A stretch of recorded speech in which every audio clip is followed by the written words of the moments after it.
আসসালামু আলাইকুম, আসলে আপনারা সবাই ভালো আছেন। তো আজকে আমি আপনাদের মাঝে কিছু বিষয় নিয়ে আলাপ আলোচনা করব। তো এই বিষয়গুলো হচ্ছে যে তাবিজ বিষয়ে। অনেকেই আমরা আছি তাবিজ দিয়ে কাজ করতে চাই। তো তাবিজের সম্পূর্ণ নিয়মকানুন আমি বলে দিতেছি। ভিডিওটা একটু বড় হবে, কেননা তাবিজের খুঁটিনাটি সহকারে বলে দিলে পরে ভিডিওটা অবশ্যই একটু বড় হবে। তো যারা তাবিজ কবজ দিয়ে কাজ করতে চান, অনেক লোকে আছে পড়ালেখা জানা নাই, হ্যাঁ, মন্ত্র মুখস্থ করতে পারে না, তো তারা তাবিজ কবজ দিয়েও কাজ করে। আবার অনেকেই আছে স্মরণ শক্তি কম দেখে ওই তাবিজ দেখে দেখে কাজ করে, মানে তাবিজের মাধ্যমে কাজ করতে চায়। তো তাদের জন্য করে আজকের এই ভিডিওটা যদি মনোযোগ দিয়ে যদি শুনতে পারেন, অবশ্যই তাবিজ তুবাজ দিয়েও আপনারা কাজ করতে পারবেন। তাবিজ হচ্ছে দুই প্রকার, একটা হচ্ছে সিফলি আর একটা হচ্ছে আমলিয়াত বা আমলের কুরানি। তো এখন যাই যেটা দিয়ে আর কি শিক্ষা করতে চায় সে সেটা দিয়ে কাজ করবেন। পূর্ণাঙ্গ দুইটারই নিয়ম আমি বলে দেবো, একটা হচ্ছে কালো জাদু আর একটা হচ্ছে আমলের মাধ্যমে। তো প্রথমে ভালোটাই বলি, খারাপেরটা শেষে বলি।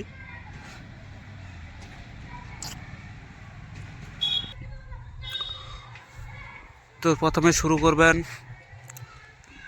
যদি তাবিজ লিখেন বশীকরণের হোক বা কোনো শত্রু দমনের ক্ষেত্রে আমল হোক বা বিচ্ছেদের ক্ষেত্রে হোক, তাদের প্রত্যেকটার একটা নিয়ম আছে। এই নিয়মটা যদি না জানে, আর এই নিয়মগুলো সম্পূর্ণ কিতাবের ভিতরে বলা থাকে না।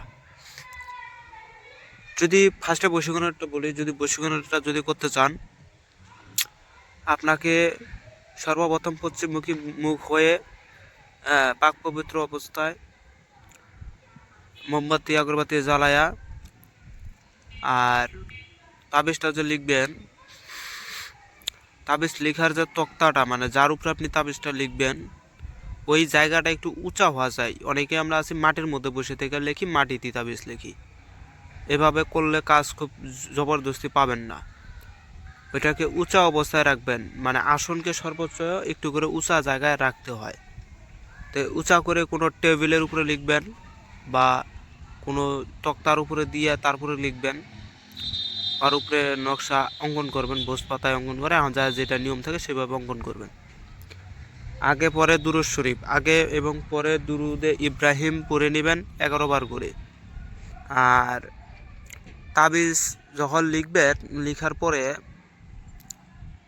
আপনাকে অনেক তাবিজ জিন্দা করার একটা বিষয় আছে। যেমন আমলিয়াতের মাধ্যমে তাবিজ যদি জিন্দা করতে চান, তো কিছু এসএম বা কিছু আয়াত আছে যেগুলো পাঠ করিয়া নকশার উপরে দম দম করতে হয়, তাহলে নকশাটা জিন্দা থাকে। হ্যাঁ, আর বিশেষ করে আমলেতের ক্ষেত্রে অত কিছু লাগে না, নকশা জিন্দা থাকে। কেননা ওই যে আপনি আগে পরে দুরূদ শরীফ পড়ছেন, সূরা ফাতিহা টাতিহা ইত্যাদি পড়ছেন, সেক্ষেত্রে কাজ হয়ে যায়। সিফলির ক্ষেত্রে এই কাজটা করতেই হয়, সিফলির ক্ষেত্রে জিন্দা করতে হয়। তো তাবিজটা যখন লেখা হয়ে যাবে, এখন বশীকরণের তাবিজ লিখবেন কি দিয়ে? যদি বশীকরণের কাজ হয় তাহলে আপনাকে ডালিমের ঠাল দিয়ে, কোনো ফল আলা কোনো বৃক্ষের ঠাল দিয়ে আপনাকে তাবিজটা লিখতে হবে। আর যদি ফল আলা কোনো বৃক্ষ না পান, সেক্ষেত্রে যে গাছ তিতা নয়, তিতা বা চুক্কা যায় যেটাই হোক, হ্যাঁ, ওগুলা নয়, সেই সব গাছের ডাল দ্বারা আপনাকে লিখতে হবে, তাবিজ লিখতে হবে। আগে পরে তো মনে করেন বিসমিল্লাহ বলে শুরু করে দেবেন। আবার অনেকেই বলে যে কলম জাগানো মন্ত্র আছে, হ্যান জাগানো ত্যান জাগানো। আসলে ভাই অত কিছু লাগে না, আমলের ক্ষেত্রে অত কিছু লাগে না। আপনারা লেখার পরে যে যে নিয়ম আছে সেই নিয়মে কাজটা করেন, ইনশাল্লাহ আপনার কাজ বৃথা যাবে না। এর অবশ্যই আল্লাহর কাছে সাহায্য চাইতে হয়, কারণ আমলের ক্ষেত্রে আল্লাহর কাছে সাহায্য চাইতে হয়। বিশেষ করে ছেতরা দেখে কাজ করতে হয়। বশীকরণের ছেতরা আছে, বিচ্ছেদের ছেতরা আছে, এর বিভিন্ন ছেতরা আছে, 12টা ছেতরা আছে। এই ছেতরা দেখে আপনাকে কাজ করতে হবে, অন্যথায় কাজগুলা কিন্তু জবরদস্তি রেজাল্ট পাবেন না। হ্যাঁ, প্রথমত দেখবেন দিন, তারপরও তো দেখবেন ছেতেরা, তারপরে আপনি কাজ করবেন, তাহলে আপনার কাজ মিস হবে না। এখন আপনি যদি যেমন ধরেন মিররিক ছেতেরায়, এখন আপনি মিররিক ছেতেরা কাজ হয় বিচ্ছেদের। আপনি যদি ওই সময় বশীকরণের তাবিজ লেখেন তাহলে কিভাবে কাজ হবে আপনি বলেন।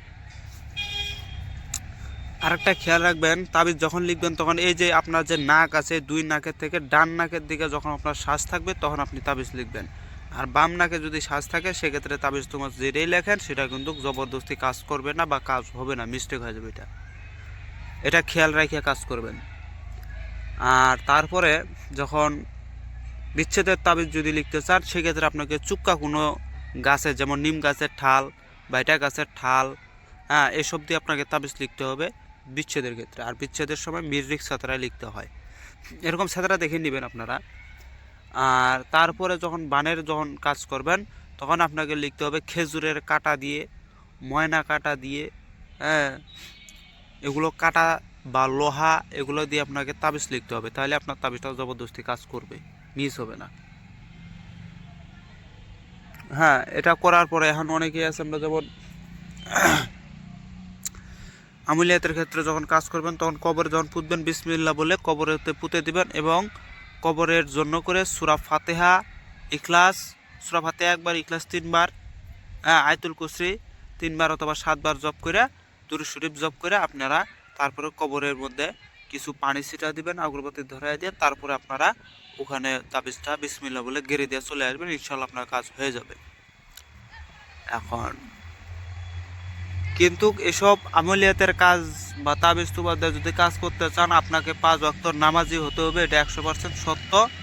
হ্যাঁ, আর আপনাকে সর্বোচ্চ মানে সব সময় পাক পবিত্র থাকতে হবে এবং মিথ্যা কথা বলা যাবে না, অন্যের খাবার খাওয়া যাবে না।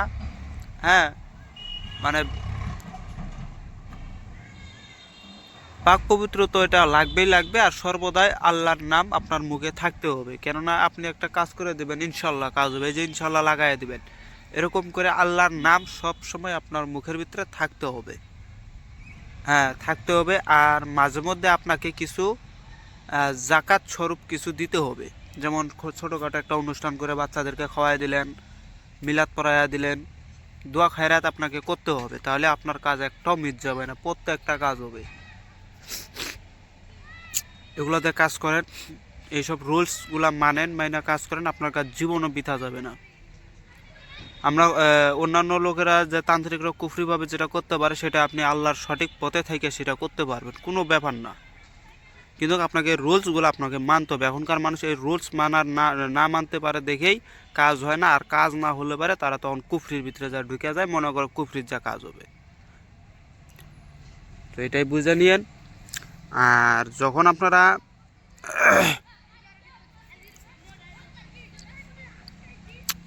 আমলিয়াতের যদি কিছু আয়াত বা কিছু তদবিরের দ্বারা যদি কাউকে উপরে বান মারতে চান, মানে মুসলমানি যে বিদ্যাগুলো আছে এগুলোর দ্বারা যদি কারো ক্ষতি করতে চান, যেগুলো মনে করো শরীয়ত মোতাবেক জায়েজ এবং যেগুলো মন্ত্রের ভিতরে কুফরি নাই, সলিড আল্লাহর নামের সম্মান আছে, ওইসব মন্ত্র দিয়ে যদি কাজ করতে চান, যেমন বানের যদি কাজ করতে চান অগ্নিমুখী হইতে হবে। হ্যাঁ, এরকম 10টা দিক আছে, দিকের দিকে আপনাকে খেয়াল রাইখা তারপর আপনাকে কাজগুলা করতে হবে। এটা হচ্ছে আমলিয়াতের ক্ষেত্রে। আর যদি এখন আপনি যদি খারাপের ক্ষেত্রে যদি কাজ করতে চান বা সিফলিভাবে কাজ করতে চান, তন্ত্রমন্ত্র দিয়ে বা নকশা কুফরি নকশা দিয়ে কাজ করতে চান,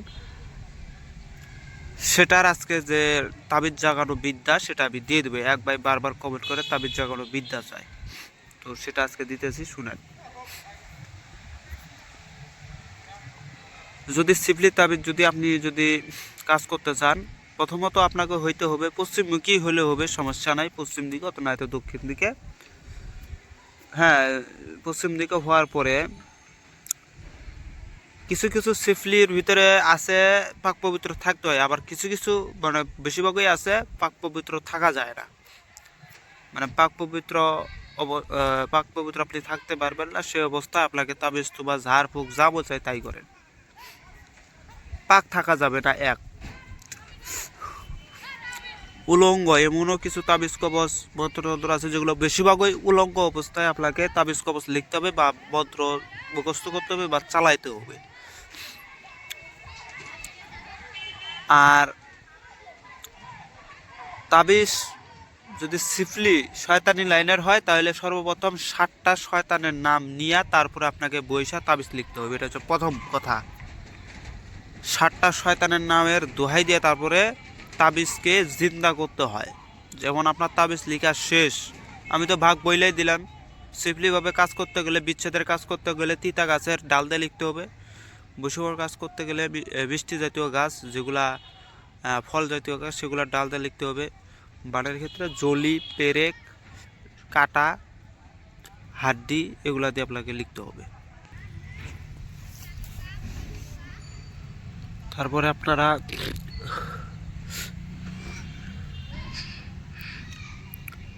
উলঙ্গ হয়ে তাবিজটা লিখবেন। লেখার পরে প্রথমে আগে 7বার শয়তানের নাম নিয়ে তাবিজ লিখবেন। তাবিজ লেখা শেষে 7টা শয়তানের দোহাই দিবেন তাবিজের উপরে। এভাবে 7বার করে ফুঁক দিয়ে দেবেন। দেওয়ার পরে ওই তাবিজটা নিয়ে যদি কবরে পোতার কথা থাকে, শ্মশানে পোতার কথা থাকে, তাহলে অবশ্যই কবরের যে পাও আছে, এই পায়ের দিকে আপনি থাকবেন, একটা লাঠি নিয়ে, অথবা কবরের ভিতরে নামতে বলে নামবেন। উলঙ্গ অবস্থায় এই লাশের বুক বরাবর তাবিজটা আপনাকে ফেলে দিতে হবে, বা গেড়ে দিতে হবে, বা পুঁতে দিতে হবে, যাই যেটাই হোক। একইভাবে শ্মশানের মাঝখানে চিতার মধ্যে আপনাকে উলঙ্গ অবস্থায় গাঁথতে হবে, তবেই আপনার এইসব কাজগুলা হবে। এবং এখানের বিষয়টা হচ্ছে যে 7বার শয়তানের নাম আপনাকে অবশ্যই নিতে হবে। 7টা শয়তানের দোহাই দিয়া 3টা তালি মাইরা দিবেন। ওখানে দিয়া পিছনে তাকাবেন না, সোজা বাসায় চলে এসে পড়বেন। এগুলো হচ্ছে সিফলিভাবে কাজ করার জন্য করে। আর সিফলিভাবে কাজ করার জন্য পাক পবিত্র থাকতে হয় না, হারাম হালাল এগুলো দেখার টাইম নাই। সিফলি মানে তো বুঝেনি কালা জাদু, আর কালা জাদুর ভিতরে এগুলো চলে। শয়তানের মাধ্যমে অনেক দূর দূর থেকেও কাজ করা হাসিল করা সম্ভব। অরিজিনাল যাদের ভিতরে শয়তানি বিদ্যা আছে তারাই করতে পারে।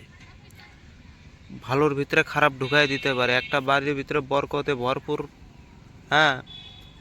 আপনার শত্রু হয়ে গেছে, আপনি ওখানে শয়তান ঢুকাই দিবেন, সমস্ত বরকত দূরীভূত হয়ে যাবে। শেষে শত্রুটা ধীরে ধীরে ধীরে ধীরে ডাউন হতে হতে ধ্বংস হয়ে যাবে।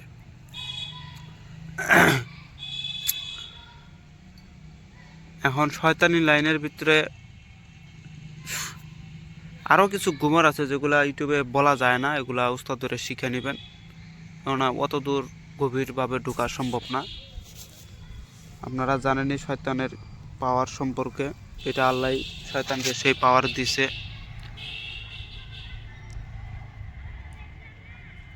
আপনি অত কিছু না, আপনি যদি 7বার 7টা শয়তানের নাম নিয়ে একটা নিয়ম বলে দিতেছে, এটা এই নিয়মটা ফলো করে দেখেন, তাহলে বুঝতে পারবেন।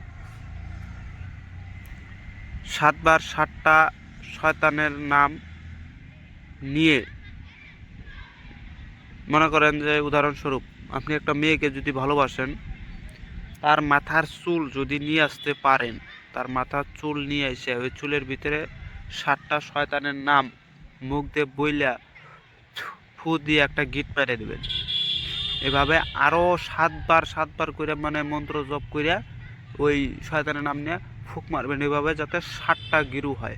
7বার জপ করে একটা ফু, 7বার জপ করে একটা ফু, এভাবে 7বার 7টা গিটু পড়বে। ওখানে গিটু পড়ার পরে কবরে যাবেন, ওই চুলটাকে নিয়ে কবরে যাবেন। কবরে যদি লাশটা পান, ওই লাশের সাথে চুলটা যে করে হোক জড়াইয়া বা পেঁচাইয়া দেন, দিয়া 7বার শয়তানের দোহাই দিয়ে বলবেন যে উমুকের মেয়ে উমুকে শীঘ্রই আমার কাছে উপস্থিত কর।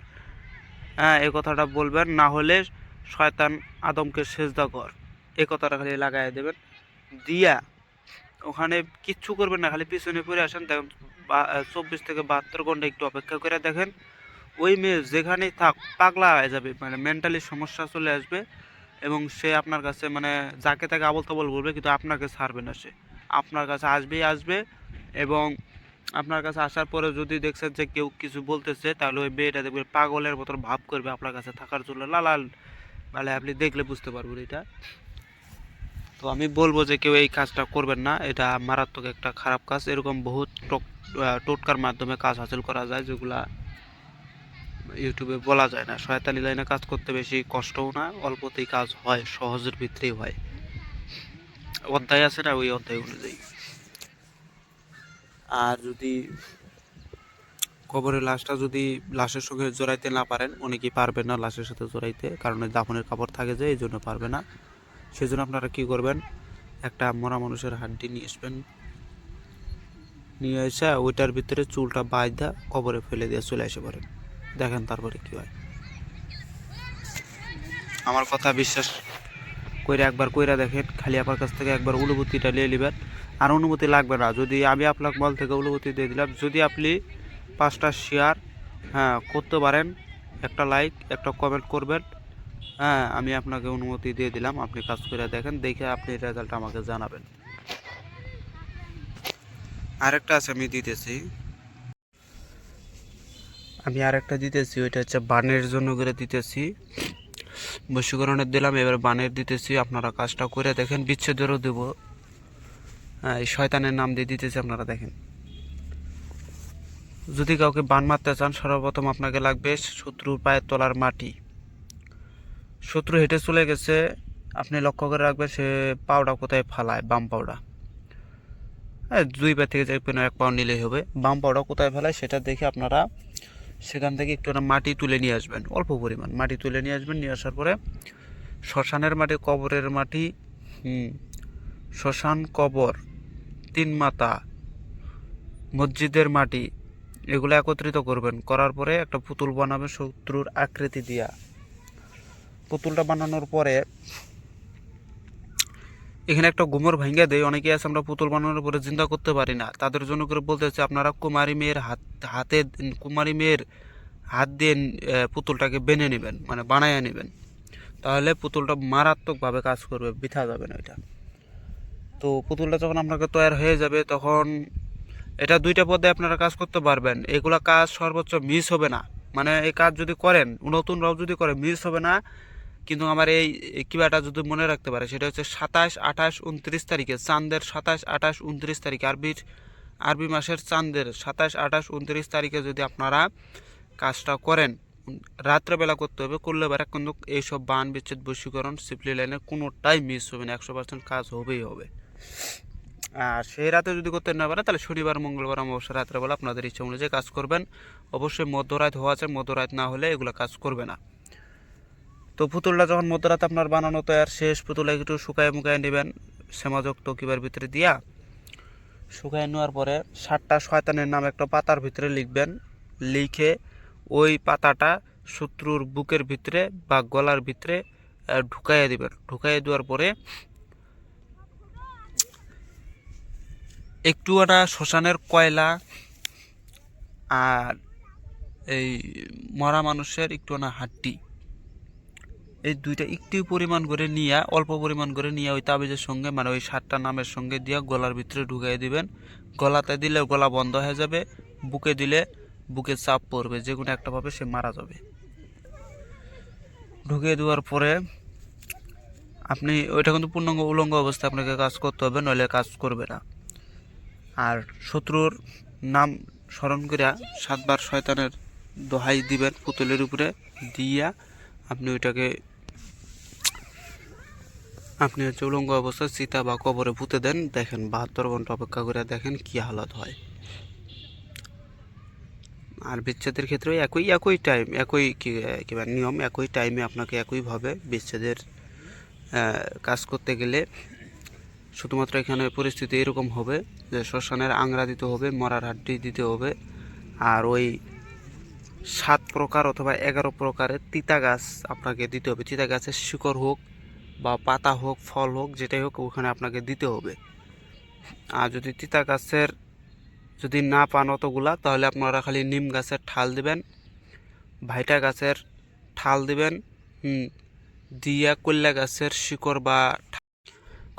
শিকড় বা ঠাল বা লতা যে কোনো একটা দিবেন। এভাবে 3টা তেতো গাছের শিকড় হোক বা ডাল হোক আপনারা দিবেন নকশার ওই 7টা শয়তানের নামের উপরে দিয়া ওই পুতুলটা ঢুকাইয়া দিবেন। পুতুলে ঢুকাইয়া দিয়া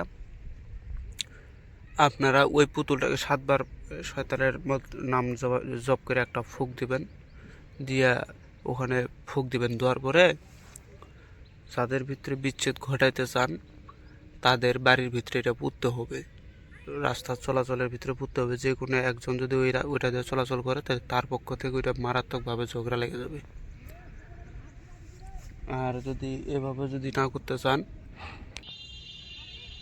7 বার 7-এর দোহাই দেওয়া যদি পানির ভিতরেও দম করে বা মিষ্টির মধ্যে দম করে যদি আপনি বশীকরণের ক্ষেত্রে খাওয়াইতে পারবেন, বিচ্ছেদের ক্ষেত্রে 7টা ভোজপাতার মধ্যে লেখা তিতো গাছের শিকড় দিয়া পুতলা করে যদি আপনি ডাইরেক্ট যদি খালি ওই মেয়ের বাড়ি বা ছেলের বাড়ির যদি ওখানে লিখে দিতে হয় যে কার থেকে কার বিচ্ছেদ ঘটবে, মানে কে আগে থেকে বিচ্ছেদটা ঘটাবে। যেমন আমি যদি চাই যে আমার ছেলে পক্ষ মেয়েটাকে আপনি ছেড়ে দিয়ে চলে যাও, তাহলে ছেলের নামটা ওভাবে উল্লেখ করতে হবে। করার পরে ভোজপাতার মধ্যে দিয়ে 7টা তিতো গাছের শিকড় দিয়ে যদি আপনারা যদি ওখানে এই পুঁতে রেখে দেন, মানে যার থেকে আপনারা বিদায়, মানে যে স্বেচ্ছায় আপনাকে বিদায় দিবে, যদি আপনি মেয়ে হয়ে থাকেন, আপনি চাইতেছেন আপনার স্বামী যেন আপনাকে স্বেচ্ছায় ছেড়ে চলে যায়, তাহলে আপনার স্বামী যে দিক দিয়ে চলাচল করে সে জায়গায় আপনাকে পুঁততে হবে, তবে আপনার স্বামী স্বেচ্ছা আপনাকে ছেড়েই চলে যাবে। তো এরকম আরও বহুত টোটকা এই নিয়মের ভিতরে আছে। তো আমি ভিডিওর অনেক বড় ভিডিও করছি, সবাই নিয়মিত আমার ভিডিওগুলা মানে সবগুলা দেখে না, শুধু কেটে কেটে কেটে কেটে দেখে। তো তারাই পরে উল্টাপাল্টা প্রশ্ন করে যে তাবিজ কীভাবে লিখবো, কীভাবে গাড়বো, কোন শনিবারে কি, এগুলো আন্দাজে প্রশ্ন করে, ফুল ভিডিও দেখেই না। তো সবাই ভালো থাকবেন, খোদা হাফেজ, আসসালামু আলাইকুম।